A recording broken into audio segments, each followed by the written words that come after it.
Have you ever prayed and wondered, is God really listening? Or have you ever felt pressured to pray a certain way because that's what good Christians do, or that's the proper way to pray? Jesus actually warned us about this. He said some people pray just to be seen by others, but real prayer is different. It's personal, it's powerful. And the way you pray in private, that's what God rewards. Let's break it down. God, family, country. So, prayer is not a performance. And this week, we're going into the 50 unofficial commands of Jesus, some of them being official, no disrespect. And today, we're starting a new chapter, which is on, well, it's not a new chapter, it's a new section. It's commands on prayer and worship. And commands on prayer and worship cover about 5 commandments. And again, check the bottom of the description and you can click on the PDF and have the full 50 to read ahead and take notes. Those are yours for free. If you want to leave a donation, cool. If you don't, cool. They're both just as cool. And what we're going to do at the end of this is actually build upon this and put out a mini book on going over these 50 unofficial commandments. So let's look at number 7. Commands on prayer and worship is the section we're in, and this is number 7, which says pray in secret, not for show.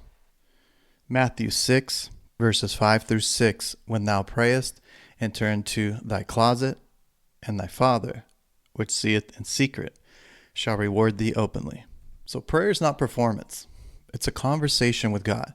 Jesus made it clear in Matthew verses 5 through 6 that true prayer isn't about looking spiritual in front of people. It's about seeking God in secret. Today we're going to break this down word by word so we can see exactly what Jesus meant.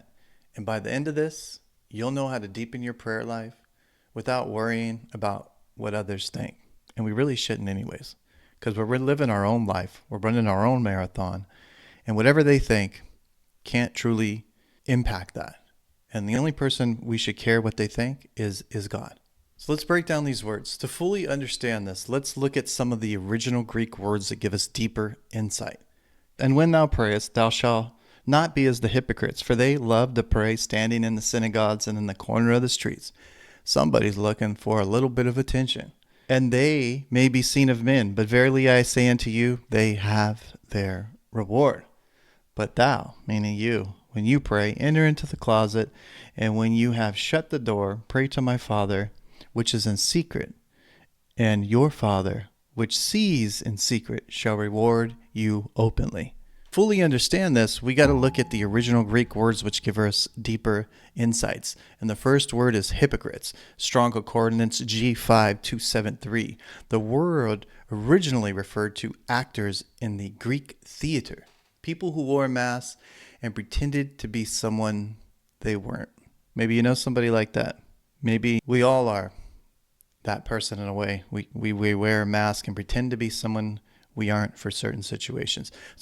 But anyways, Jesus is exposing prayer as performance. Those who pray not to seek God, but to be seen, or also to be heard. Street corners. What's that refer to? Because it says, shall not be as the hypocrites, for they love standing in the synagogues and in the corners of the streets.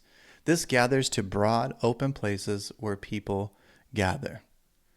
Jesus isn't condemning public prayer, but prayer done with the wrong motive, to gain attention rather than talk to God, which is what it's about. The word closet, which is G5009. And this refers to a private inner room. And this is where Jesus says, but when you do pray, enter into your closet. A prayer, an inner room, a place where no one else is watching. This is where real prayer happens, not where others can applaud or hear you or catch like did I hear, is he praying in there? No, this is a place where no one else is watching, not where others can applaud, but where only God sees. Now, what is this word which is in secret? What kind of secret are we talking about? Well, the word for this is Kryptos. No, not Bitcoin. Kryptos. G2927. So what does this mean, this word Kryptos? Well, It means hidden, unseen, private. Jesus emphasizes the location of the prayer that matters. Because after that, Jesus said, and your Father, which sees this thing in secret, it's just between you and him, shall reward you openly. Reward you openly means in the concordance, that's G591, and that's to give back, repay, or bless in return. Unlike human praise, God's reward is real, eternal, and worth far more than public recognition. So, what did Jesus mean by this? Well, the teaching isn't about forbidding praying in public. Jesus himself prayed in front of others at times, but he is warning against the wrong motives behind prayer. Prayer is not a performance. If you pray to be seen, that's all you'll get. Human approval is the only reward hypocrites receive. God sees what's done in secret. Even if no one hears your prayer, God does, and he values what is done for him alone. Public recognition is temporary. People's applause fades, but God's blessings last forever. Which side of the fence do you want to be on, right? So how to apply this life? How do I apply this to my prayer life? Well, if Jesus told us to pray in secret, how do we do that practically? Well, number one, I'd find a private place. It doesn't have to be an actual closet. It just needs to be somewhere you can't be alone with God. Believe me, my last closet before I moved here definitely wasn't going to be able to walk into it. I might be able to close it and slowly draw some breaths, but that was going to be about it. So find a private place, even a quiet walk. Your car or a space where you won't be distracted can be your prayer closet. And I do this one as well, as when I'm walking, I will turn off any music. You don't need, a background scene to prayer, where you're listening to worship music. And I will just turn everything off and I will listen and I will talk to God. And sometimes I can't hear anything but the wind, the light breeze that's blowing past my ears. And even quiet myself down to the point where I could hear my steps as I'm walking. And I will talk to God and have a conversation with him. So even a quiet walk, or your car, if it's not too hot, or a space where you won't be distracted. And a car is good because you might be at work and you might need this prayer. You might need to get it out. Number 2, shut the door. This isn't about a physical door. It's about blocking out distractions. That means turning off the phone. I gave you an example about that. Stepping away from the noise and getting alone with God. Even I have a problem with that. I put together these videos. I gather the content. I rehash and rehash and rehash. But none of this is me spending time with God. Sometimes it's multi-beneficial where I do get to spend time with God while I'm creating this content because I do get to look into his word. And actually, when I'm talking to you, I'm talking to me. And so as I get more used to talking to myself until I have, guests and things of that nature. And then for series like this, it may just be me. I am a lot of times talking to myself as well. And I walk away with some growth. That means turning off the phone, stepping away from noise, and getting alone with God. That is important. Number 3, pray sincerely. Prayer isn't about long, elaborate words. It's about being real with God. That's something that I have learned to really do throughout the years. Being real with God. If I'm frustrated, mad, upset, I will tell him. I will, if I don't agree, I'm always respectful, and that's has to do with my relationship with him, is because I do know who he is, but he also knows how I feel and how I think.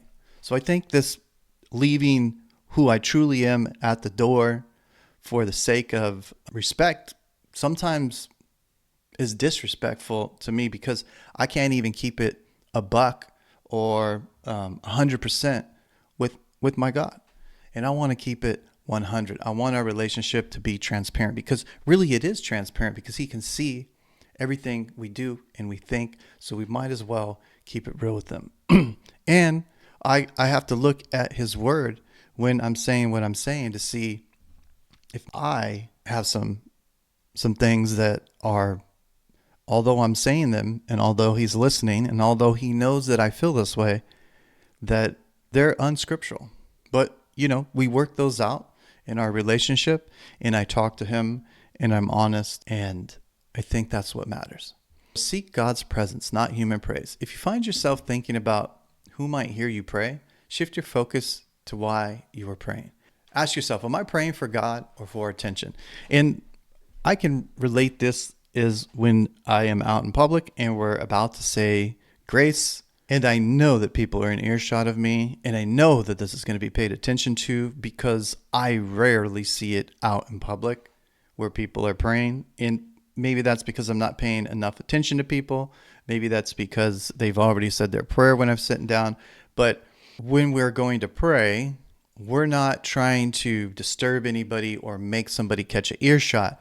But when you do know that you have an audience, it can shift the way that you talk. So you got to shift your focus back to why you're praying. So that really resonates with me. Number 5, trust that God rewards sincere prayer. His rewards aren't always instant or visible, but they are real. He strengthens you, gives you peace, and answers in his perfect timing. So my final thought for this is to wrap this all up. Jesus is showing us that prayer is personal. It's not about what others think. It's about growing closer to God. The world rewards appearances. God rewards sincerity. Keep it sincere with God. Keep it a buck. Keep it 100. God, family, country. Thank you for listening. You guys have a blessed day.